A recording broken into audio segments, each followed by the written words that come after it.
Thank you very much. So we'll call to order the regular city council meeting of October the 27th. CAO, you wanted to speak before we go?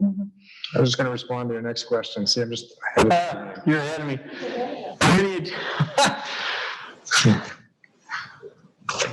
Are there any changes to the agenda as presented? No, there's not, your worship. Thank you. So as always, we are pleased to be here today on the traditional territory of Treaty 6. We acknowledge all those who share a deep connection with this land. The city of Beaumont respects the histories, languages, and cultures of all of Canada's First Peoples, whether they be of First Nation, Métis, or Inuit descent, and appreciates that their presence continues to enrich Canada's vibrant communities. We are all treaty people. Just before we get going, we have two proclamations this week that we do every year at this time. The first is Alberta Development Officers Week from October 26th to 30th, 2020.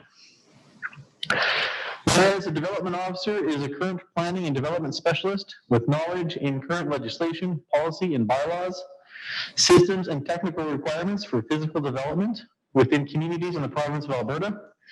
A development officer enforces and administers land use regulations and policies on behalf of the municipality and is designated to the position of development authority by the municipality as defined by the Municipal Government Act, RSA 2000, Chapter M26.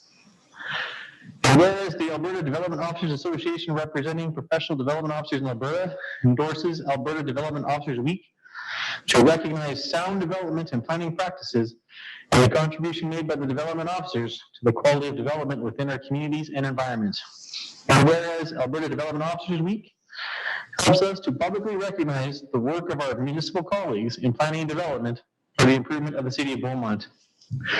And whereas we recognize development officers and their commitment to public service, therefore be resolved that I, Mayor John Stewart, do hereby proclaim October 26th to 30th, 2020 as Alberta Development Officers Week in the city of Beaumont, Alberta, dated this 14th day of October 2020. And World Town Planning Day, November the 8th, 2020. Whereas since its inception in 1949, World Town Planning Day is celebrated in more than 30 countries around the world. And whereas World Town Planning Day highlights the valuable contributions that sound planning makes to the quality of our communities, and whereas Beaumont's vision to be a vibrant, inclusive, livable, and sustainable community requires deliberate, wise, and strategic planning decisions, and whereas World Town Planning Day also serves as a reminder of the importance for all citizens to engage in building stronger, smarter communities. And whereas the city of Beaumont recognizes the valuable contributions of urban planners in planning and development and their commitment to our community. Therefore, be it resolved that I, Mayor John Stewart, do hereby proclaim November the 8th, 2020 as World Town Planning Day in the city of Beaumont, Alberta, dated this 21st day of October 2020. There being no changes to the agenda, can I get a motion from a member of council to adopt the agenda as presented? Councillor Hendricks. So moved, your worship. All those in favor?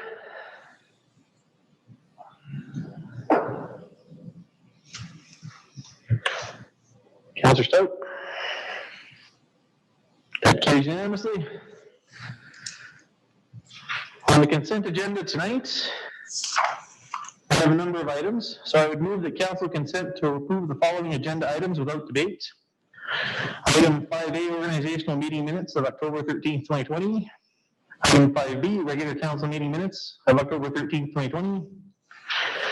Item 5C, committee of the whole meeting minutes of October 20th, 2020.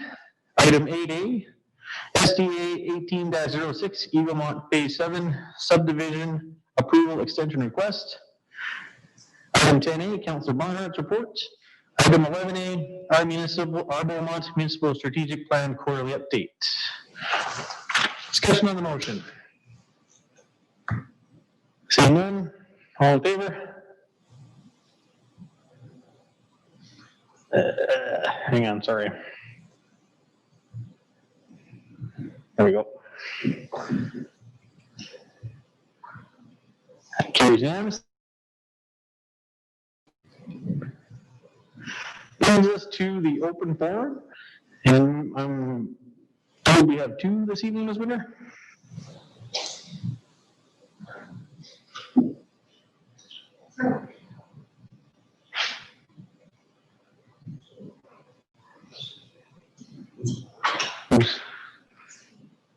So, yeah, sorry.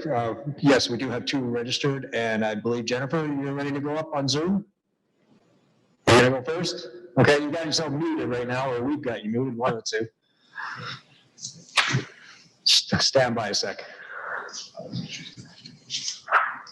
We don't have her muted? Unmute yourself, Jennifer. There you go. Thank you. Hi, welcome to the meeting. Sorry for the technical glitches. If you could just state your name and then the floor is yours. Okay, my name is Jennifer Farmer, and this is the opportunity when we can speak about the bylaw, is that right? You can, you have time to address whatever item you wish. Okay, yeah, I saw it in the paper, so I thought maybe I should voice my opinion. I haven't done this before, so I'm really nervous. Okay, I'm a concerned parent. I'm just worried about the effects the masks are having, mostly on our children, and if we're not aware of all the effects that these masks are having, I don't think it is in our best interest to continue with the mask, the mandate, the bylaw. And I watched a video of a Dr. Marguerite Grise-Brisson. She's an MD, PhD, and one of Europe's leading consultant neurologists and neurophysiologist with a PhD in pharmacology with special interests in neurotoxicology, environmental medicine, neuroregeneration, and neuroplasticity. And if you don't mind, I just wanted to read some highlights from her video that was translated into English. Okay, this is what she had to say about masks and their effects on our brains. The rebreathing of our exhaled air will without a doubt create oxygen deficiency and a flooding of carbon dioxide. We know that human brain is very sensitive to oxygen deprivation. There are nerve cells, for example, in the hippocampus that can't be longer than 3 minutes without oxygen. They cannot survive. The acute warning symptoms are headaches, drowsiness, dizziness, issues in concentration, slowing down of the reaction time, reactions of the cognitive system. However, when you have chronic oxygen deprivation, all of those symptoms disappear because you get used to it, but your efficiency will remain impaired and the undersupply of oxygen in your brain continues to progress. While you're thinking that you have gotten used to wearing your mask and rebreathing your own exhaled air, the degenerative process in your brain are getting amplified as your oxygen deprivation continues.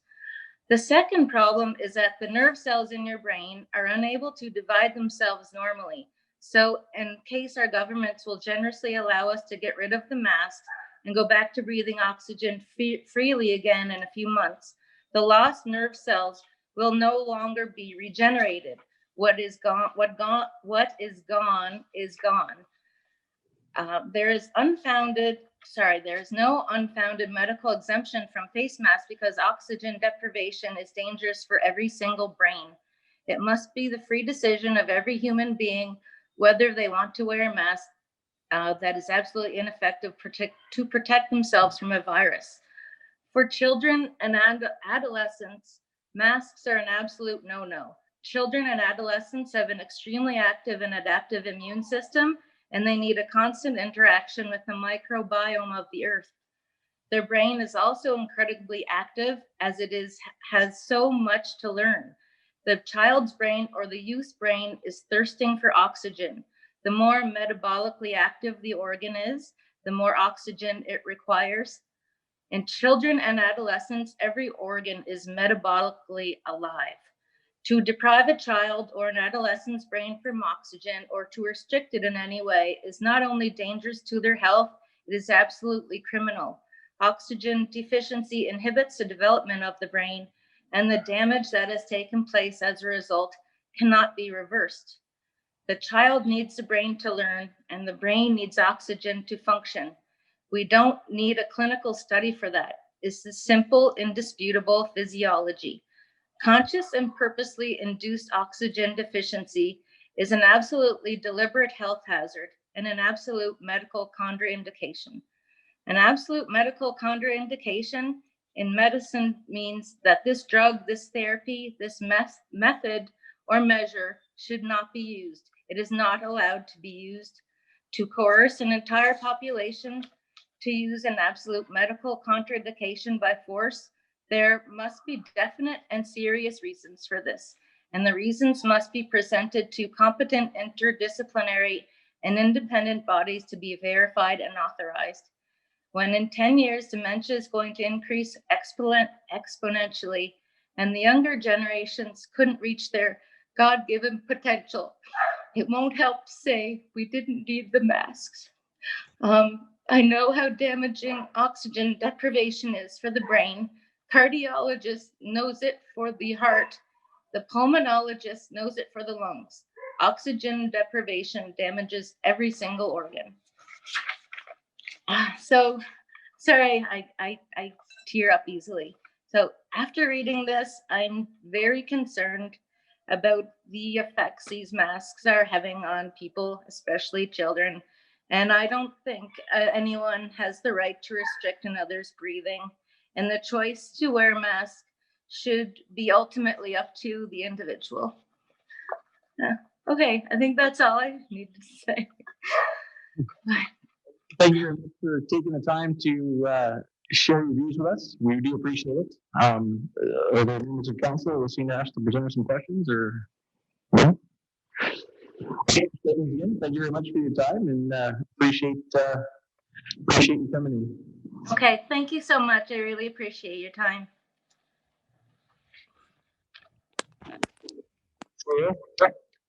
To introduce the next speaker is Owen McCullough, and Jeff Chalane's going to bring them in from the room room.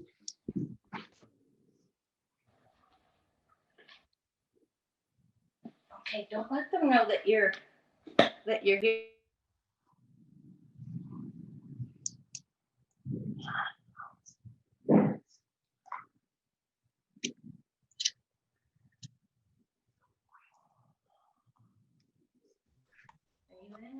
Hello. Hello, Hi. Michelle. Next presenter.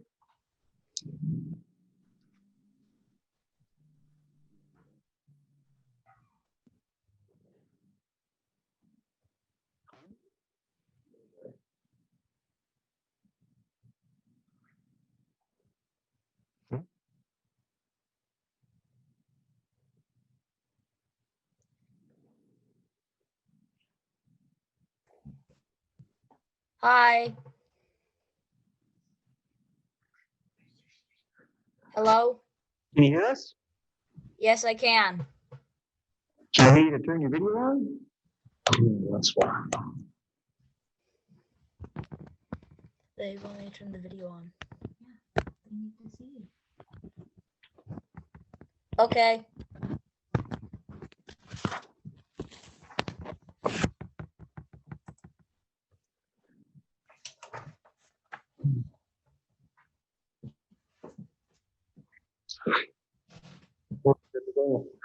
Hey, you just introduce yourself and then the floor is yours.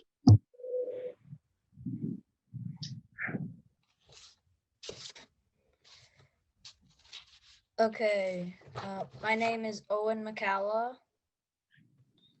I'm just going to read this off of a piece of paper. No worries. When I go to the store, I like to run there. And when I'm in the store, it's like hard to breathe. I am on mute. It just said to unmute.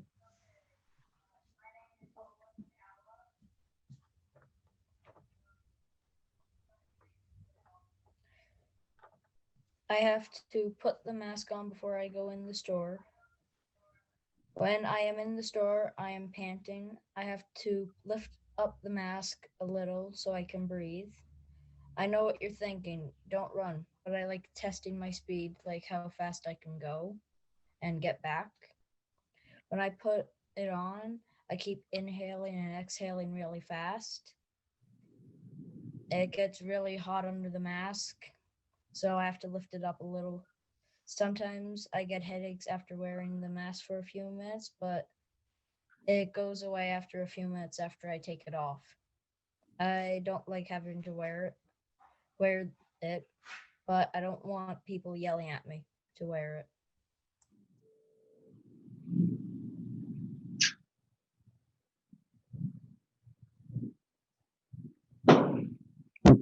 Is that, are you complete?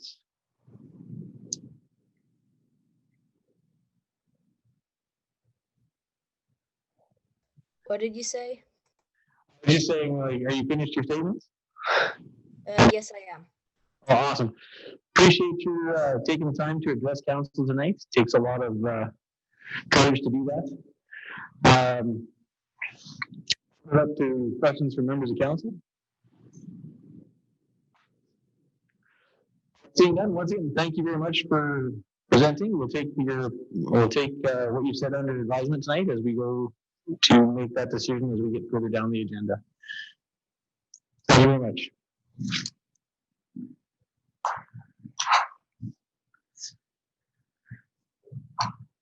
All right, there are no public hearings ahead of us, which brings us to registered presentations. It's my pleasure to welcome the Royal Canadian Legion into the chamber this evening to present the first copy.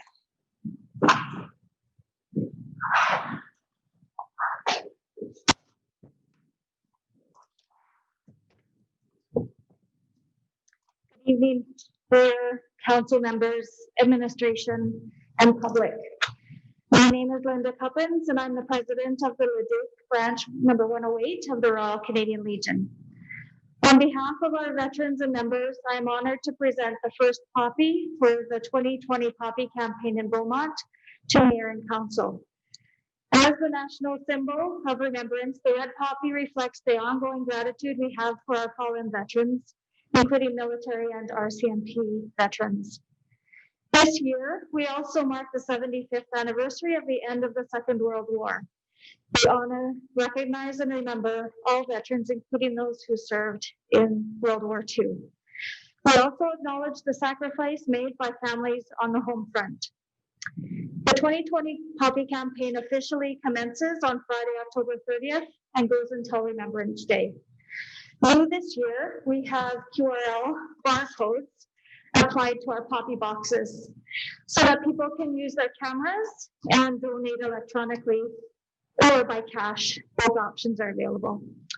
The donations raised during the poppy campaign in Beaumont, Leduc, and Leduc County are saved in a local trust fund and distributed to help support veterans and their families within our communities and to promote remembrance in our local area.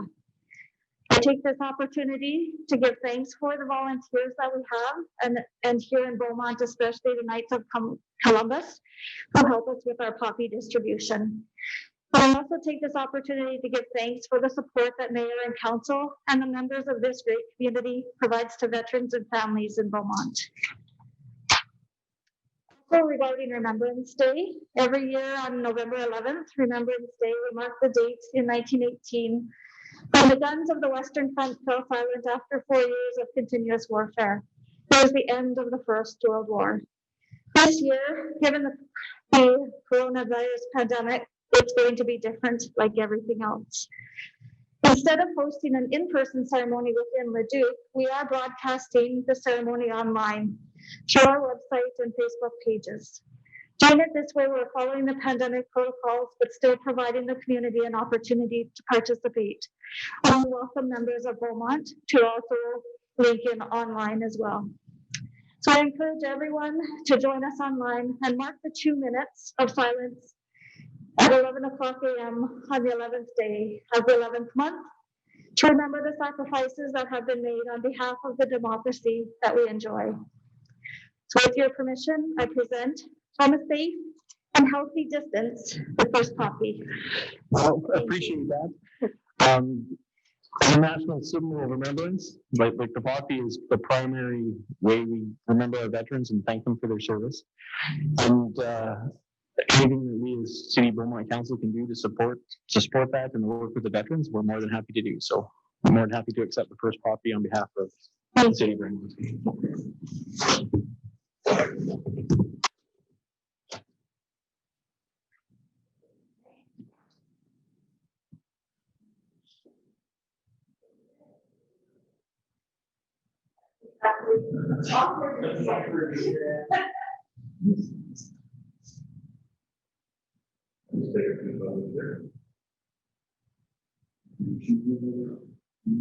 That's what you see. There we go.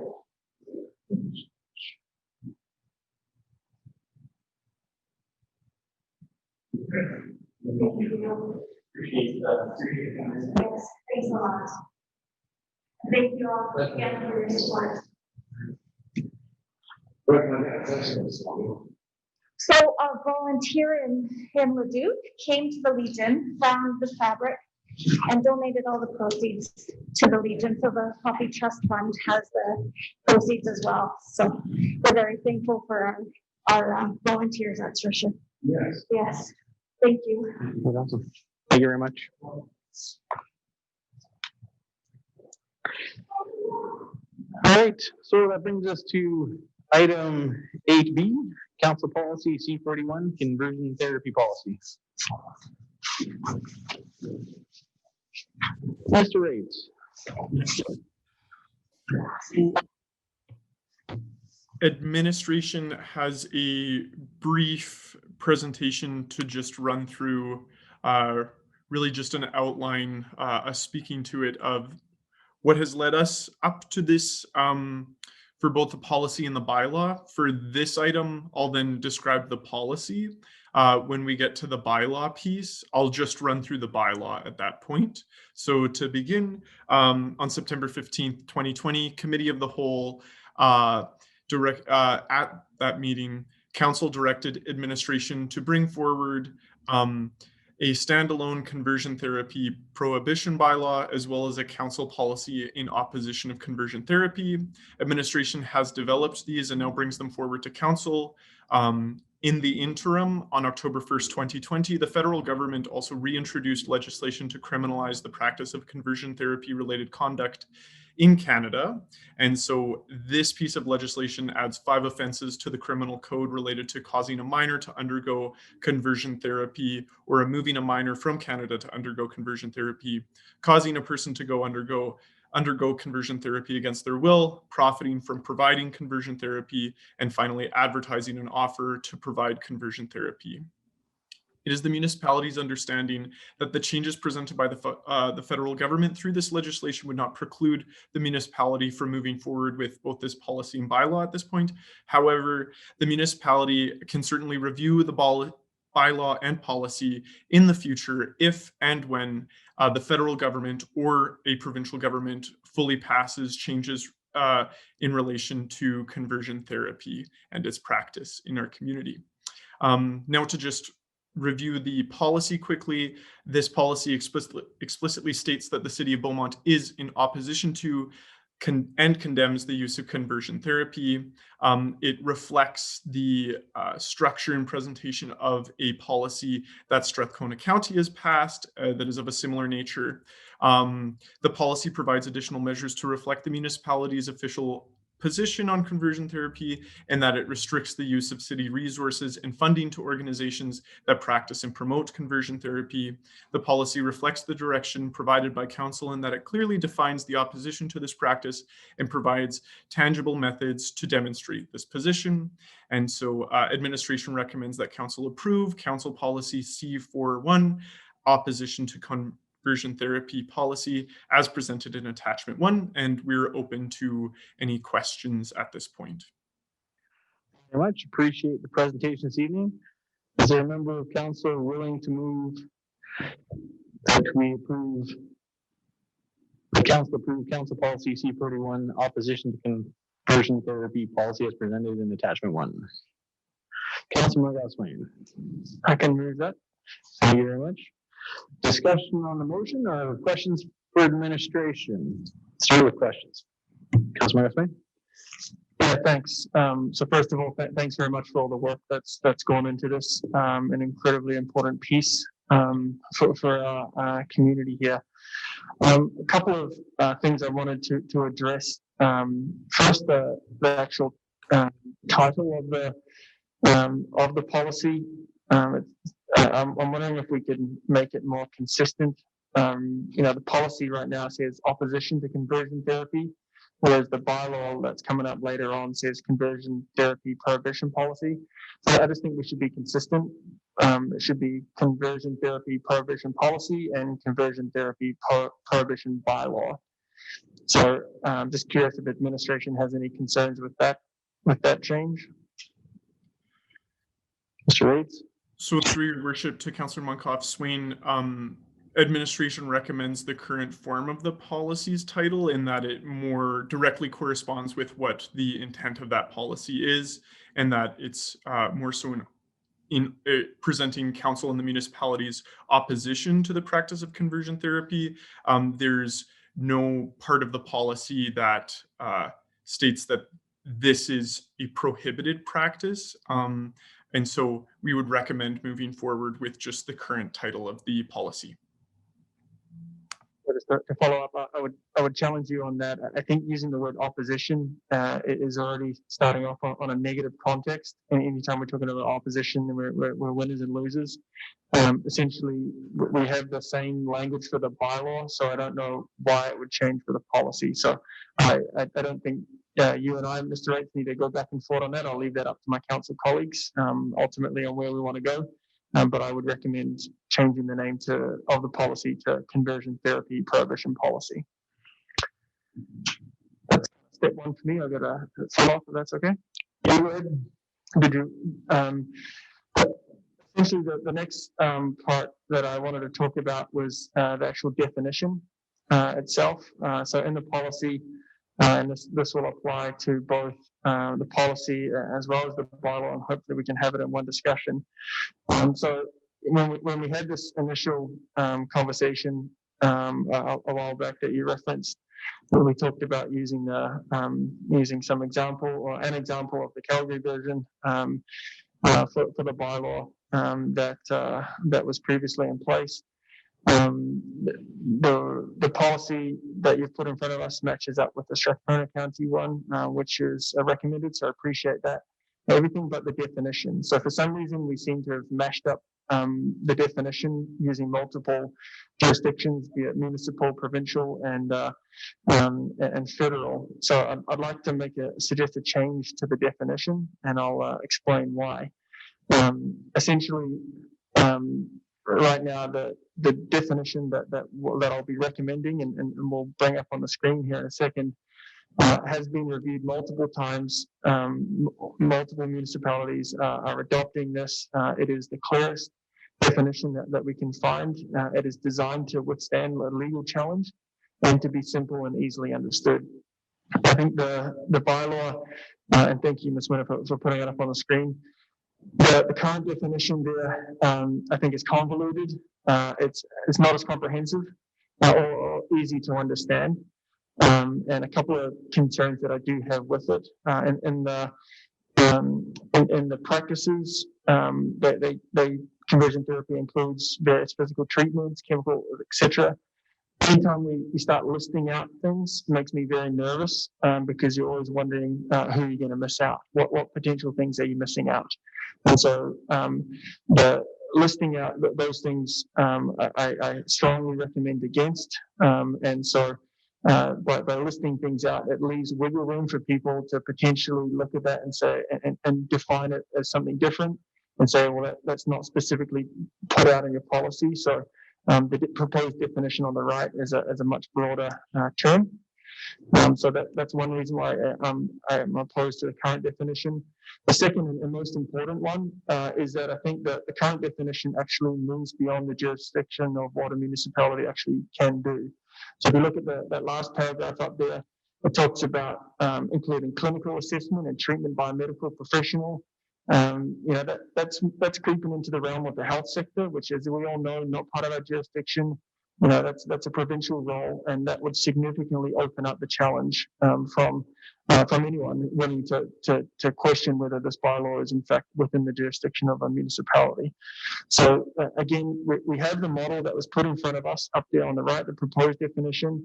It's gone through the Calgary piece, and it simplifies, makes it easier to understand, and it also provides greater certainty about what it doesn't include, which is out there listed on the piece. So I think all in all, the proposed policy in front of us is great. As if we switched out the current definition with the proposed definition, something that's already been clarified multiple times before. So I'll pause there and see if there are any questions or comments on that. Thank you very much, Councilman Spain. So I'll open it up to members of council. So looking for feedback on 2 points. First is the name change of the policy, and the second is the definition. So Councillor Dunlap, you're up. Mr. Chairman, as per your request, I will speak to the two items brought up on my fellow councillor. I'm in support of having the policy name and the bylaw name to be in sync with each other, the same wording that would be appropriate.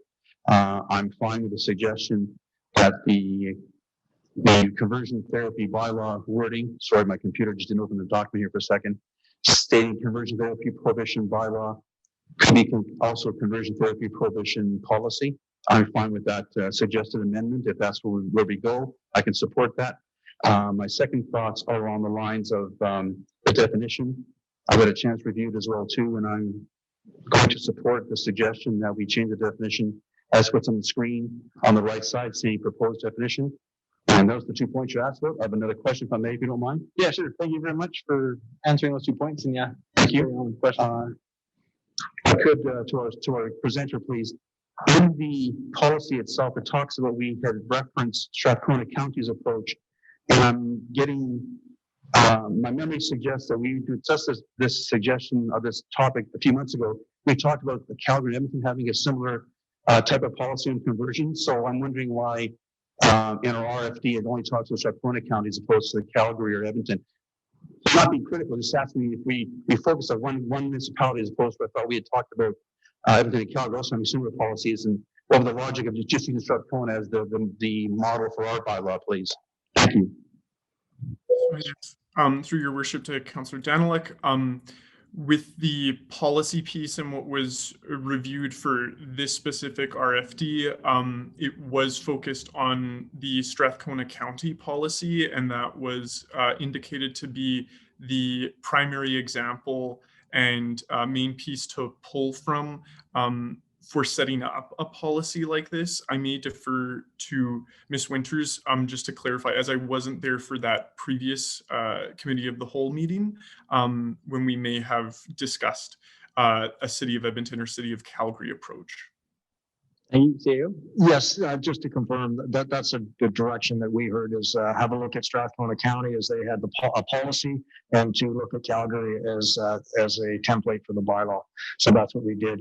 I will add that the definition on the left, the one that Mr. Rates has put in this policy, is from Strathcona, and it has survived their legal review as well. So 6 of one, half dozen of the other. That doesn't change the suggestion you're making, but I just wanted to let you know that fact. Yes, I'll respectfully disagree that it's not 6 of one, half a dozen of the other. But I take your point that that is the definition in the Strathcona County policy. Yeah. Thank you. Councillor, you good? Oh, sorry, fine, thank you. Councillor Barnhart? Thank you, Your Worship, and thanks for the information. That's quite a bit to digest here. I wonder if the presenter could explain again why the titles of the two can't be the same. I don't think I understand that.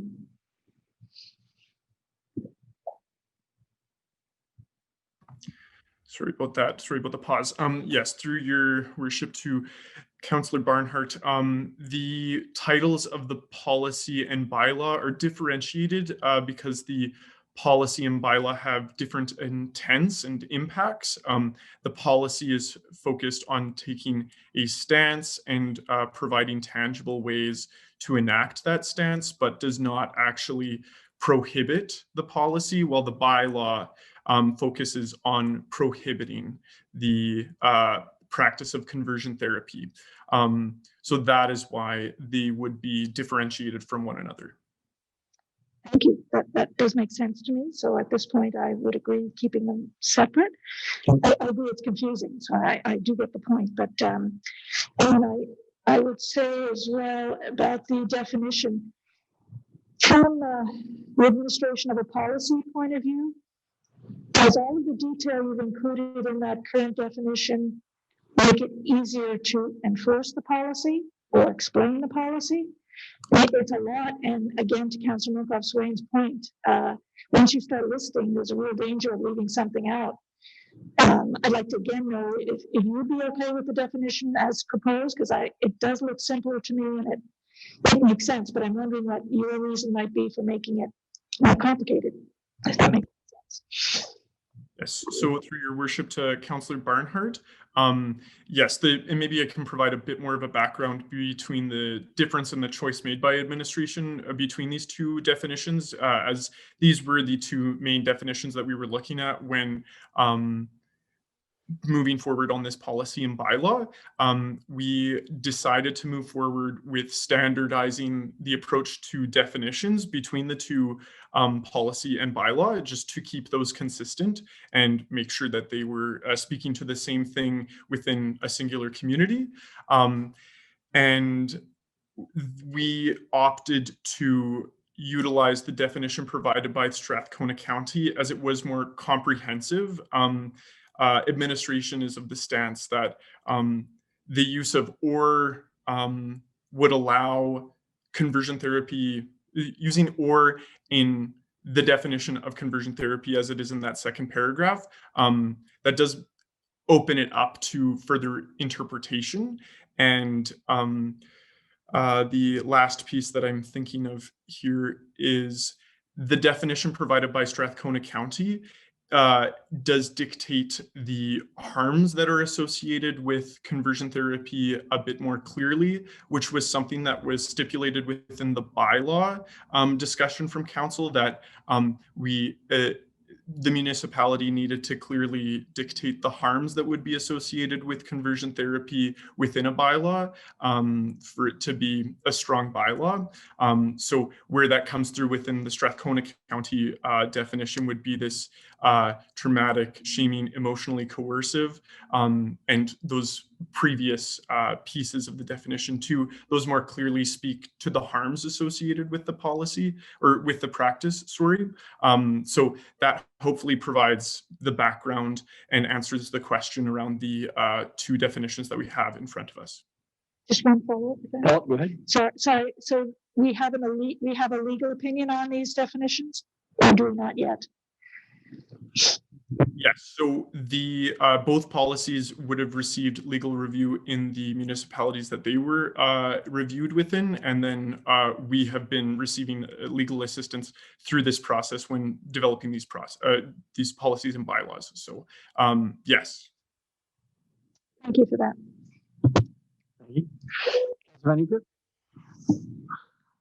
Thank you. For myself, I actually feel a little bit ill-equipped to start talking about definitions here tonight and comparing one or the other. But what I can say is that, you know, I would be all for simpler, more succinct, smaller volume of words. If both have been accepted in a jurisdiction and if both have passed legal, you know, I would support the proposed definition just on the fact that it's shorter and more succinct, and I think easier to read and comprehend. So, you know, otherwise I feel a little bit ill-equipped tonight to start, you know, debating the contents of one versus the other, because I'm definitely not the subject matter expert on that at all. So, as for the titles of the document, the other question you asked, Your Worship, I do see that Mr. Raitt said, you know, that the policy takes a stance but does not prohibit, and the bylaw focuses on prohibiting the practice. So I can see how those titles came about. Said I am a matchy kind of guy, so it would be nice to have things match, but I can definitely see how we got to this point. So with the document titles, I'm going to sit on the fence unless you make me decide. And, past that, I would choose the shorter definition. So thank you. All right, Councillor Danwick. Thank you, Mr. Chairman. Mr. Ray, thank you for the explanation regarding the policy and the bylaw. I do understand the policy is a statement, whereas the bylaw is the action document. I get that. And that's what how they're different. I understand that too. I do prefer commonality, but I am a little hung up when I think about it on the word opposition. It's just not nitpicky, but once we make the policy, it's easier to change the words now than doing it after the fact. So I struggle with the word opposition in the policy statement for the title of it. It's just, to me, it's the wrong word to use. I know what you're trying to get at, and I'm not being critical of your use of this word at this point, but I'm just wondering if we have a different word, or perhaps maybe just have the two in sync, the same title. It's a small thing perhaps, but it does sort of set the tone, and opposition just seems to me the wrong word to use, but I can't give you a better word right now while I'm standing here, sitting in front of you speaking. So I suggest another word. I'd be open to that, but I think the word opposition just seems a little too inappropriate to me. Thank you. Councillor Swain, and then I'm going to have to do a couple things to move this along.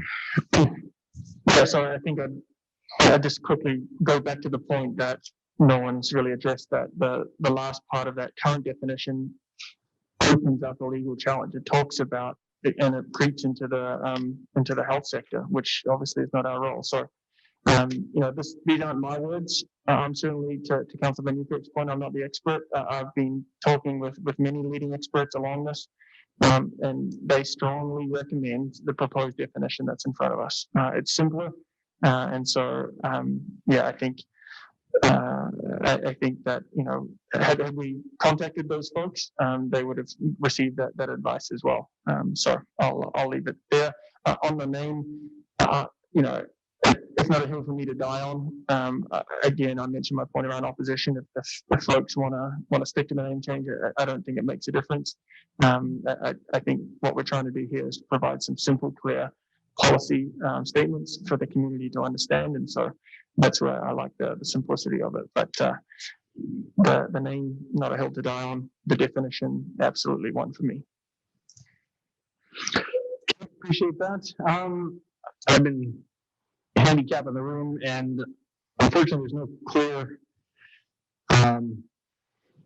way to make friendly amendments in either one of those. The room's pretty split. Your Worship, I just want to remind you that we do have a motion currently on the floor. So if you want to split those two into two separate motions, we could do that.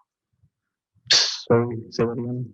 If you want to do two separate motions to deal with suspend the first motion that's currently. Yeah, that's what we're gonna do. We're gonna table the first one and then deal with these. So we're gonna table the motion on the floor. And then we're going to put a motion out there, and I am going to make you vote, Councillor Van Nieuwkerk. The First Amendment, I move that, and I'm just going to do this to move it along, that we change the name of the policy to match bylaw to become Council Policy C41. Sorry. The technology is failing me. Prohibition of conversion therapy policy. Discussion on the motion. All right, seeing none.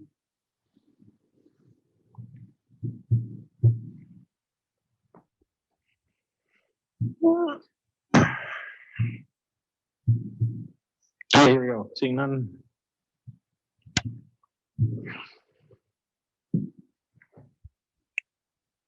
Waiting for councillors. Danwick.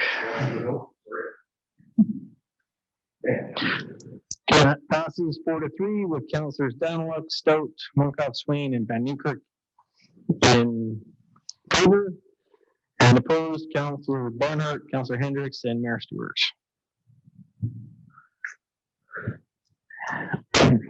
And motion to change the definition to the second definition as proposed by Councillor Mooncalf-Swain in both the bylaw and the policy. All those in favor? So we can speak to that motion, yes. Discussion on the motion? So just to be clear, I think the motion is just to speak to the bylaw. I think we have to address just to speak to the policy. I think we have to address the definition in the bylaw when we get to the bylaw piece, but I think I take your point.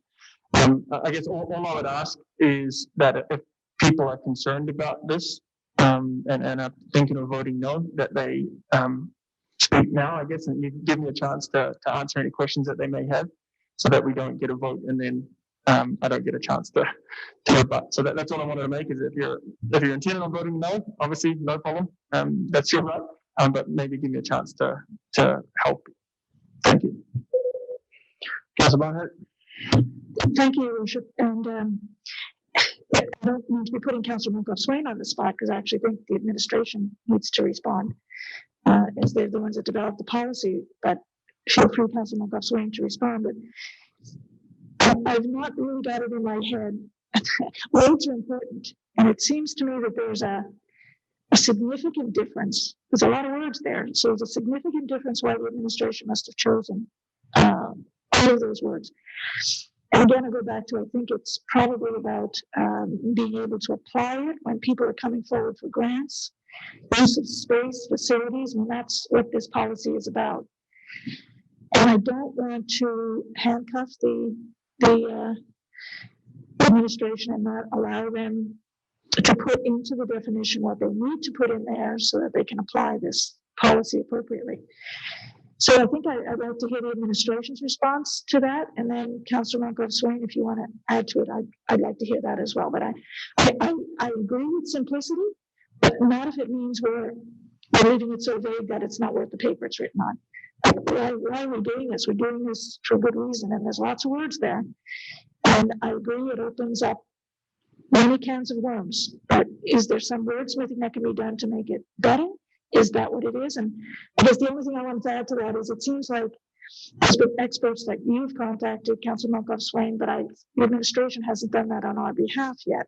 Or maybe this needs to go back for more information. So that's where I'm sitting right now. Administration, I'd appreciate hearing from you. Yes.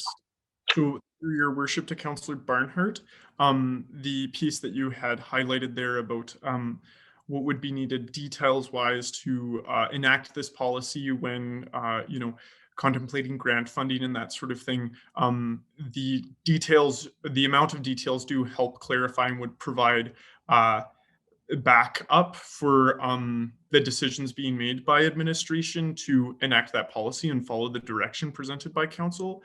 And it's not to say that that isn't present in the proposed definition that would be pulled from the city of Calgary. It's just clearer in the definition that was provided in Strathcona County. And I realize we also administration hasn't had an opportunity to speak to that last paragraph yet and the concern that was flagged there. And although we do hear that concern, really that last piece is speaking to what conversion therapy is not and where this policy would not apply. So although it does speak to health-related items, the policy itself would not actually impact or cause a certain decision to be made in something that would be outside of the municipality's jurisdiction for health. It sort of sets up a wall of where the municipality is not going to go. So hopefully that provides clarification with that last piece too, and also answers the question regarding why this would be important for the policy and why administration made this decision. Thank you. Councillor Mooncalf-Swain. Yeah, maybe I'll ask a question first. Does administration have a concern? I get they prefer the current definition. Does administration have a concern with the proposed definition? Yes or no? The proposed definition would still be utilizable. The preferred definition would be the current one that was selected. Thank you. So to follow up, I did reference the academics, and I did respectfully recommend administration reach out to said academics, and if they did, we wouldn't be here. I don't think.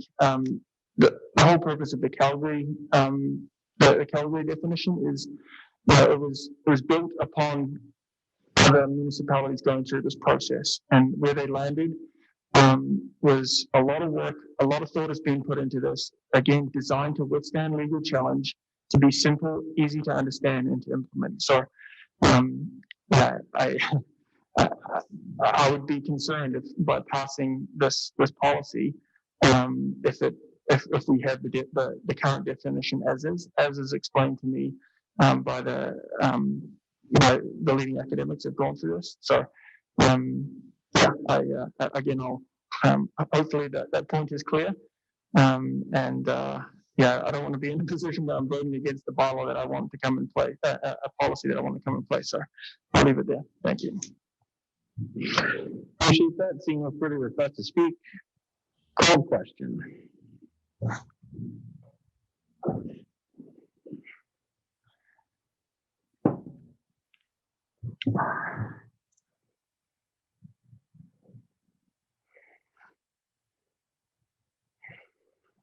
For Councillor Van Newkirk and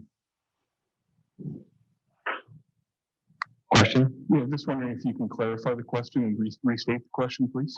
Sorry, the vote that we're having is to, the motion is to change the definition to the proposed definition on the right rather than the one on the left. So if you vote in favor, you're voting to change the definition. If you vote against, you're voting to keep the status quo. Thank you. Do I need to, for those that have voted, do I need to? There's one more time. One of my colleagues said, "We'll talk here in the room, please." Instructing of all, so I see. Okay, so I'll speak a little closer into the mic. The motion before us is to change the existing definition with the proposed definition. So if you're voting in favor, you're voting in favor of the proposed definition being inserted into the policy. And if you vote no, you're voting to keep the policies proposed by administration. Okay. Your Worship, what I understand, what I've heard tonight, is that leading academics were approached and this issue was discussed, and that offer was made to our administration. Did our administration have that discussion with these leading academics? And the other question, and the other thing I heard is that our definition will not sustain the legal challenge. I'd like to have that reinforced, will or will not. Okay, so we're in the middle of calling the question on this. Well, I understood we were going to get some ear sets or earpieces or something. That hasn't happened, but it's a real struggle when people are muffling and not talking to the mics. Fair enough. We'll suspend this vote and we will ask these questions again. English, do you want to ask your questions of the moon? Yeah, so my question then is that what I've heard tonight is that leading academics have reached out to have a conversation with our admin, potentially, to discuss this matter. Has that happened? So through your worship to the councillor, in the development of both the bylaw and the policy, administration focused its review on other municipalities' examples and then would have cleared this with legal advice, and that at least in my work with the policy and the bylaw, correspondence with academics did not occur. Sorry, the last piece again was not heard. It did not occur. We were sort of, through your worship, we did not have any correspondence with I did not have any correspondence with academics in the development of this policy and bylaw over the last 6 weeks. Did you have somebody reach out to you and that you just made a decision not to speak to them? So through your worship, I individually did not receive specific correspondence. Okay. And has our legal gone through this definition with the understanding that it needs to be able to withstand a challenge?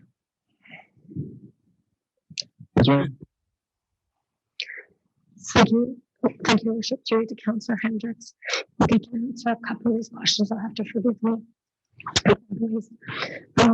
I was originally the one who did the research when this first came to council.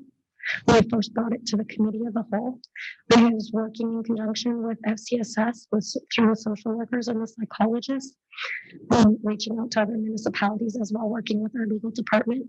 I had one academic forward to me, and I did not reach out to that person. However, I was forwarded all of his information and used a lot of his information in my research.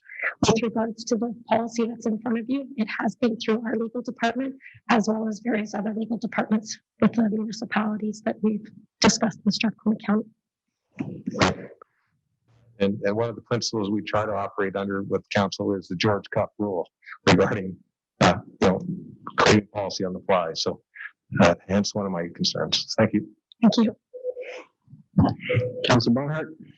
Thank you, Your Worship. And I wonder if, is there any real time sensitivity to this? Could we not send it back and have that work be done? And to make sure that I really appreciate what Councillor Van Nieuwkerk said. We're being asked to go into an area that we're not extremely familiar with, some of us. And I think there's a potential for us to make some legal errors here and some errors that may really offend some people and not be enforceable. So I just wonder if that would be a wise move now to move it back to the administration for further work. Ms. Winter, good to see you. Thank you, Your Worship. Through to Councillor Barnhart. The reason this is sitting in front of you, this was the date through motion that council had directed administration to bring back. Should council decide to not pass this evening and send it back to administration, I don't see any concerns with that.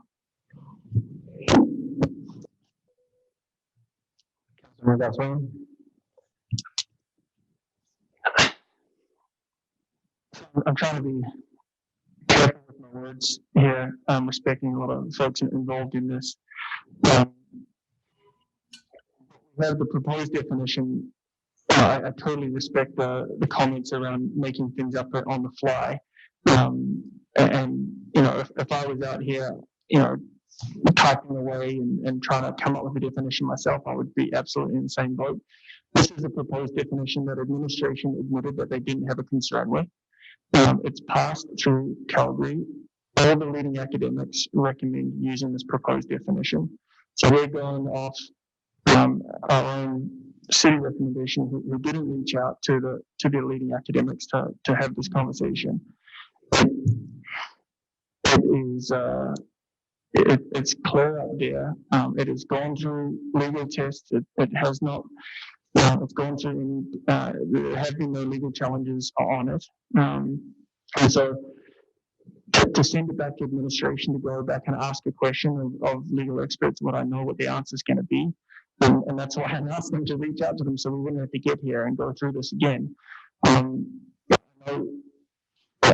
think that we call the question, and if there isn't the support to move forward with the proposed definition, then we can look at sending it back. But it's not only that the proposed definition is, I think, a better version, and the leading experts think a better version. The current definition has a whole heap of challenges that I referenced, and so I'm not just more in favour of the proposed. I'm actually really concerned with the current. So I think we should write on the proposed definition. I think I've made my piece. Administration acknowledged that they don't have a concern with it. They have a preference for the other one over this one, as identified. But I think we should vote on this and see how that motion goes forward. All right, seeing no further request to speak, we will call the question once again. If you vote in favor, you're voting in favor of changing the existing definition to the proposed definition. If you vote against, you're in favor of keeping the current definition as in the policy. Other questions about sending it back, we can deal with after we're done with this. Call vote.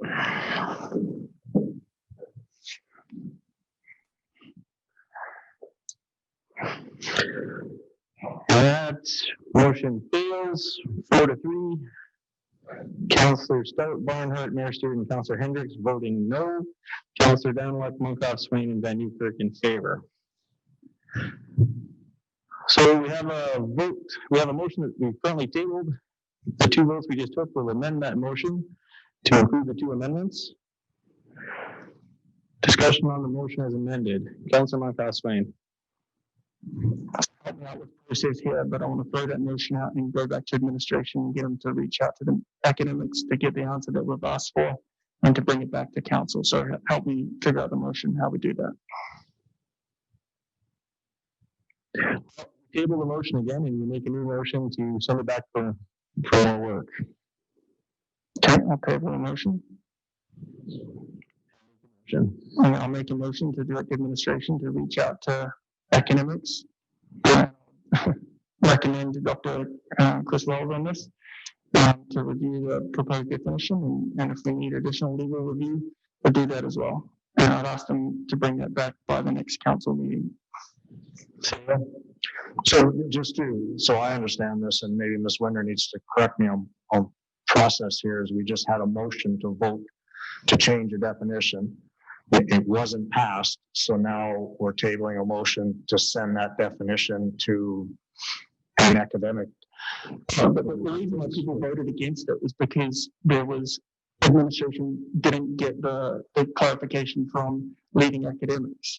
Leading academics are saying use this definition. People, I don't think anyone said, I'm opposed to the proposed definition. What folks are saying is that they don't want to make up policy on the fly, and I totally understand that.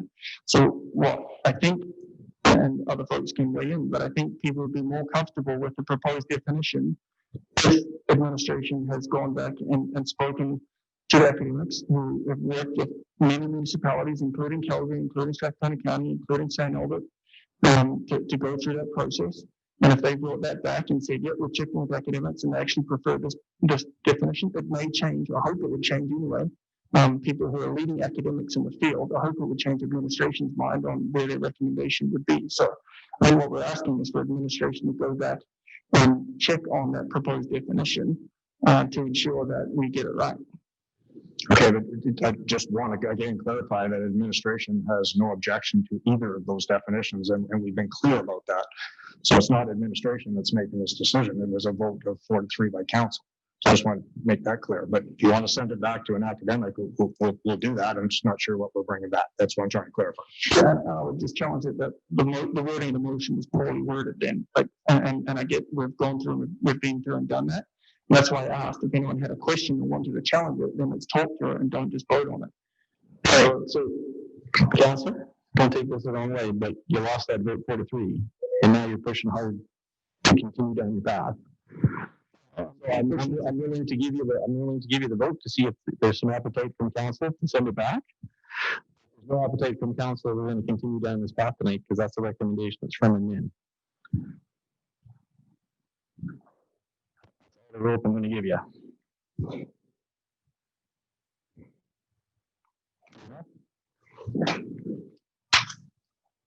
All right, so we have a motion to refer back to admin for some work on the proposed definition.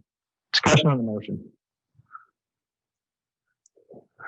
Councillor Barnhart. Sorry, having trouble with so many things I have to have on, masks and hearing aids and everything else. Sorry. What I would like back from the administration is just some confirmation of what the academics are saying. It's not that I don't trust Councillor Swain did his homework, but I think he's got information that I don't have, which is giving him more of a sense of what we should be voting on and why one is better than the other. I can't tell from what I've been presented. I don't have enough information. And I look to the administration to make that case. To say either one is okay, I'm sorry, but like, it seems like it's not okay, one of them. And I don't know why. I honestly don't know what the academics have said that makes the first one not okay and the second one okay. And the administration seems to say either one is okay. Well, that's not agreeing with the academics then. So what are the academics saying? Who are the experts in this field? And I would like to have that information before I can make a decision. That's what I'm asking from the administration, respectfully.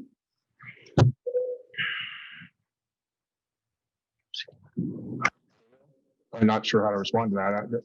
I just want to clarify, administration is fine with either definition, but would preference This is the first one based on the reasons that Stephen mentioned. What you just said, Councillor Barnhart, is, you know, is the direction that Councillor Monkoff Swain is looking for. Do we want to go back and seek out more advice? So that's a choice that council is going to have to make. Okay, discussion on the motion. Say none. All in favor of referring it back for more work? You got to be quicker, Councillor. You just restate the motion, please. My motion is to Councilman Leslie. Direct administration to review the proposed definition with leading academics, and I'm happy to provide contact information and bring the policy back to council at the next council meeting.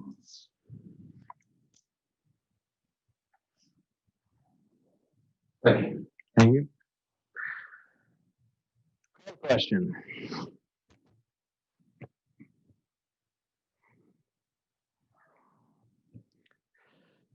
Carried unanimously. So we will respectfully request that Swinton to make the original motion as amended.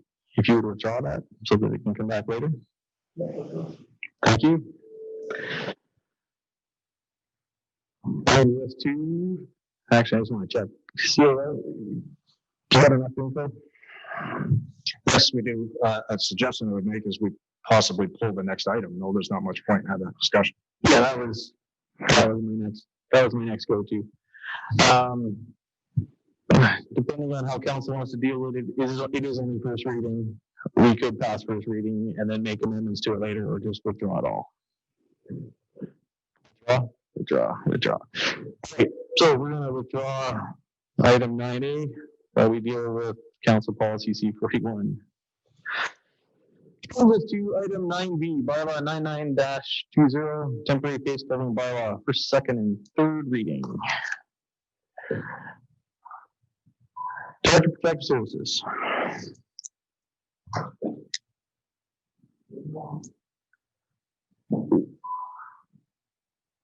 There we go.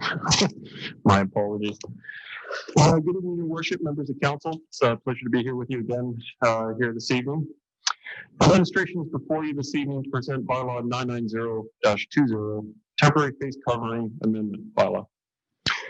This bylaw serves as an amendment to Beaumont's temporary face covering bylaw 984-20. Approved by council on August 10th, 2020, bylaw 984-20 serves in addition to provincial guidelines and recommendations protecting residents from the risk of exposure to COVID-19. Since being declared a public health emergency by the World Health Organization in January of this year, province Alberta, along with the city of Beaumont, have taken multiple steps to reduce the spread or transmission of COVID-19. To quickly summarize, the state of public health emergency was declared by the province on March 17th of this year. The city of Beaumont activated an emergency coordination center in efforts to coordinate our local response to the pandemic. And public health guidelines have been put in place by the province of Alberta, also aimed at reducing the spread of COVID-19. It is understood that COVID-19 is transmitted person to person through respiratory droplets released when someone sneezes or coughs.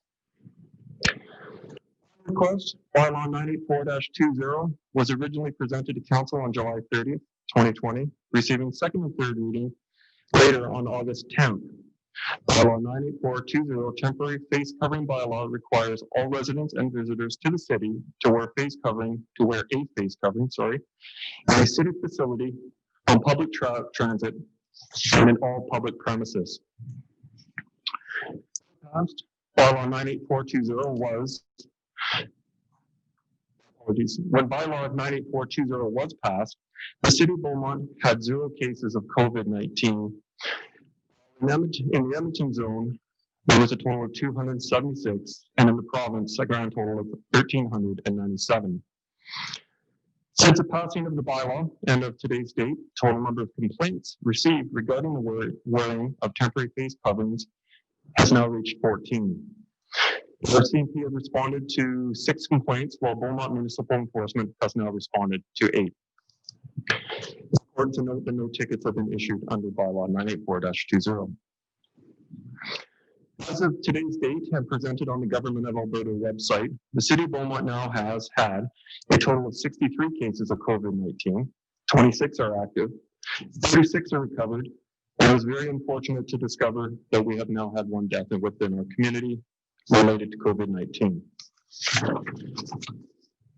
Quick snapshot from across the province and region. There are a total of 4,738 active cases of COVID-19 in the province, 2,290 active cases in the Edmonton zone, and 309 deaths have been a result of the pandemic. The bylaw 984-20 is set to expire on October 31st, 2020. Administration was provided direction at the October 20th, 2020 Committee of the Whole meeting to return to Council this evening with an updated bylaw extending the bylaw 984-20 another 90 days. Presented before you this evening is bylaw 990-20, temporary face covering amendment bylaw, which addresses the direction provided by Council, extending Beaumont's temporary face covering bylaw to January 31st, 2021. The administration is seeking all three readings on this bylaw this evening. I'd be happy to answer any questions that you may have. Thank you very much. Appreciate all the work that went into that report. And I'd just like to pause for a few moments to recognize that Beaumont has suffered its first fatality in relation to the COVID-19 virus, with our first death being reported today. On behalf of the City Administration and Council, we'd like to extend our condolences to the family and friends of the people that are now going through the situation. We're now up to 26 cases. We've seen a massive rise in cases over the last week. And so, before us tonight, is a member of council willing to give first reading to bylaw 99-20, temporary face coverings amendment? Councillor Barnhart. Yes. Sorry, say that again with the mic on. I'd like to make that motion to first reading to bylaw 990. Thank you very much. Discussion on the motion and questions for admin. Councillor Stout. Thank you, Worship. So I'd like to raise a question regarding this, which is this after we passed in June, and now it'll expire and will be sunset again on January 31st. My personal feeling is I'd hope that it wouldn't be coming back to us for renewal in January again, but my best guess is that it will. So my question, and I don't know whether this is best answered by council or by admin, is what is our exit strategy? What is our end game here? What criterion would we apply that says, well, we don't need to renew this? Take it back to this one. CEO, followed by go ahead. Go to the director first. Step on the button. My apologies. Through your worship to Councillor Stout. That's a good question. What I can say, or what I can add, is that council does have the opportunity at any time to recall this bylaw. However, the information we've gathered off government websites through other municipalities has not given any indication as to when any municipality may return back to the status quo or not needing to wear a face covering. I've been unable to determine that or find that as of yet. I would suggest, though, that cold and flu season typically runs through to May 1st of every year. And the one trend that we have noticed is that municipalities are considering extending bylaws. These are conversations that I've had through to that date, knowing that not only is there potential to reduce the spread of COVID-19, but there's also the chance to help reduce the spread of influenza as well. I don't have much more to offer than that. My apologies, but hopefully I've been able to address your question. Can you just turn that quick reminder to council? Make sure you're speaking into your mics. So, thank you. So we're thinking that we may have to extend this at least as far as next May, did I hear you say? Councillor Stout, through your worship, no, that is not the recommendation before you this evening. What I was referring to is other municipalities which I've engaged amongst or in the research of the presentation in our bylaw is indicating that others are considering that, extending it to that date. We're only doing it until January, so there'll be another opportunity perhaps at that point to decide whether we meet whatever the criteria are that we choose to apply.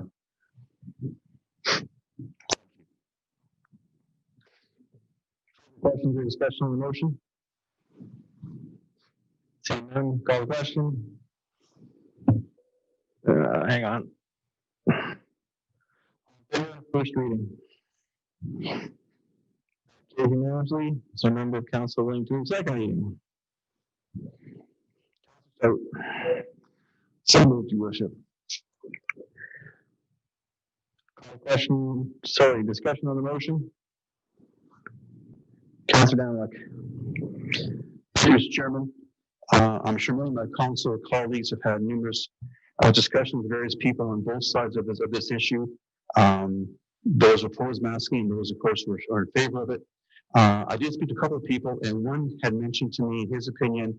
People he'd spoken to, he was against masking in this discussion. He was suggesting to me that many people in our city are not aware of the exemptions that the current mask bylaw does have in it. I'm wondering if we could have administration, should this bylaw go forward, endeavor on the communication program that'll help our citizens understand that there are exceptions to the bylaw. And I wasn't aware people didn't understand that, but communication we do all the time. So I didn't think to raise that issue earlier, but I'd like to see us, if this bylaw were to pass, to have perhaps a new communication strategy to make sure our citizens are aware there are exemptions within our bylaw structure. Thank you.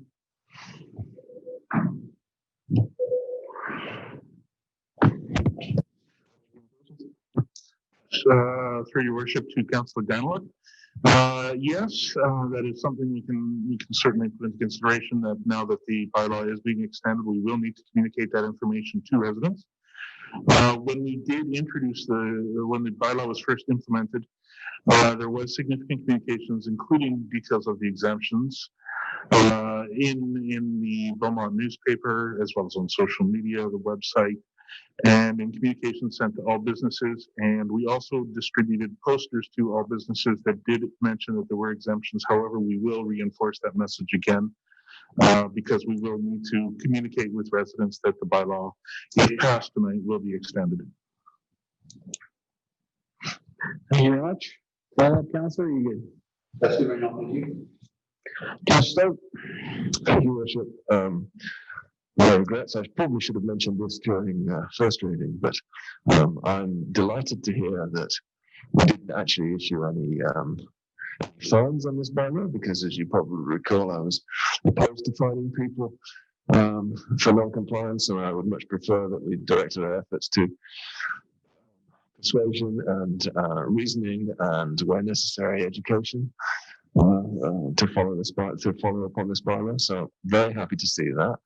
I would like to think that we didn't need a bylaw, that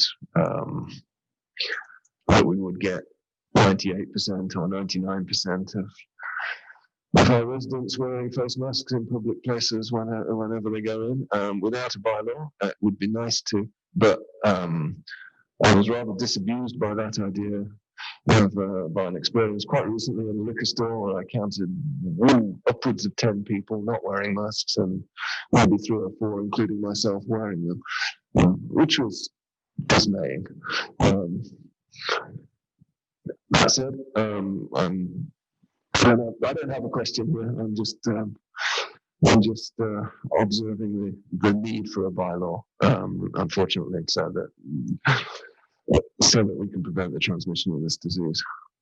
And as you've alluded to, others as well, including influenza. Thank you.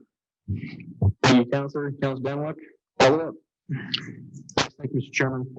I'm sure some of my colleagues on council have seen various posts on social media talking about the masking bylaw situation, and most of them those who oppose it.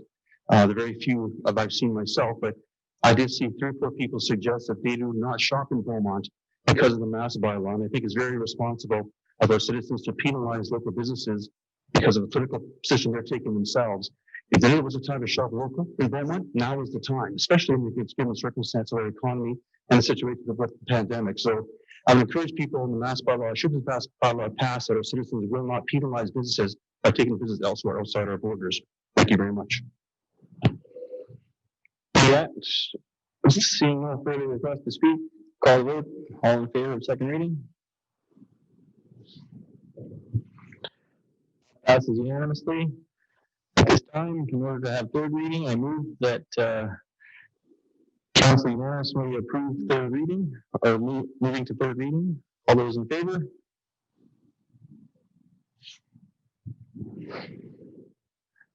Passes unanimously. Is there a member of council willing to move third reading? Councillor Danlock. So move, Your Worship. Discussion on the motion? Seeing none, all in favor?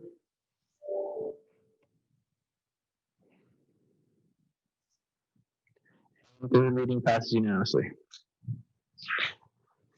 Okay, so that brings us to item 10A, councilors' inquiries and reports. We'll break this into 2. Is there a member of council wishing to make a statement this evening?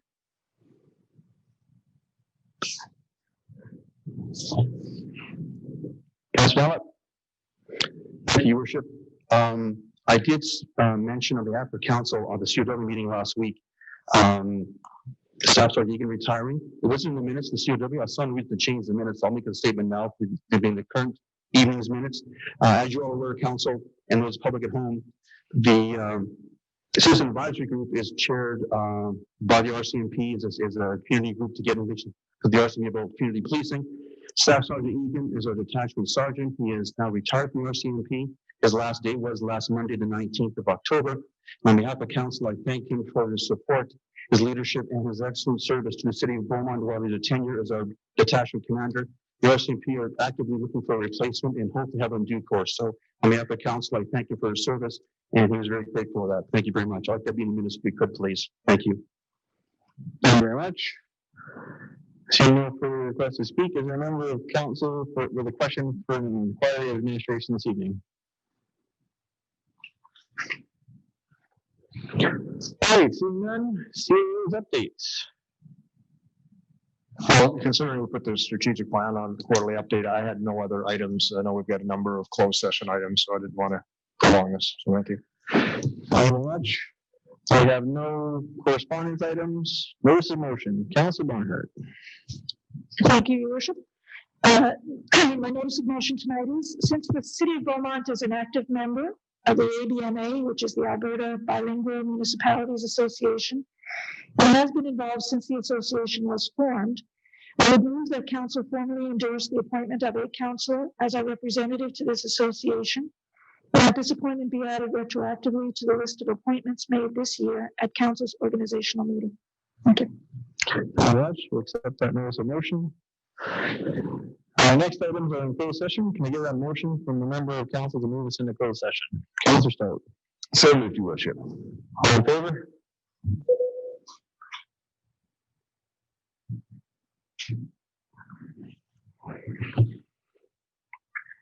Councillor Rupert.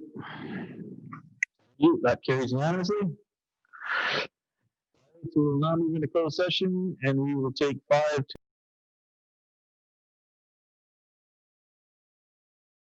will do this, that move that council approve an increase in expenditures and an increase in revenue to the 2020 capital budget, the downtown land acquisition project to be funded from a transfer from the economic development reserve.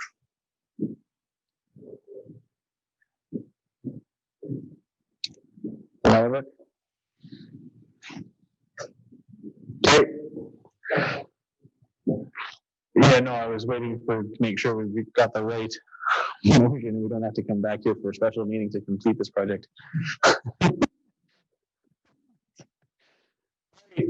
So, having had the discussion in camera already, all in favor?